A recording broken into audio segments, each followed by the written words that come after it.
বরগুনাতে যে ভুক্তভোগী পরিবার যে ওনার স্বামী হত্যাকাণ্ডের শিকার হয়েছেন এবং ওনার মেয়ের ঘটনাটা স্যার আপনি ইতিমধ্যে শুনেছেন আর কি। তো উনি এখানে আছেন এবং স্থানীয় জনসাধারণ ওনারা আছেন। তো উনি একটু আপনাকে সালাম দিতে চাচ্ছেন স্যার। হ্যালো। বোন আপনি কি রানী দাস বলছেন? হ্যাঁ। বোন আমি আহ, তারিক বলছিলাম আমি লন্ডন থেকে। আহ, আপনার ঘটনাটা তো সারা দেশের মানুষ দেখেছে এবং কম বেশি সকল মানুষ জানে।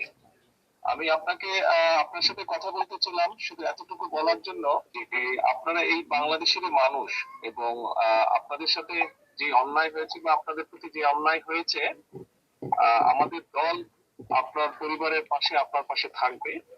যতটুকু সম্ভব আপনারা যাতে ন্যায় বিচার পান, আমরা সেই সর্বোচ্চ চেষ্টা করব।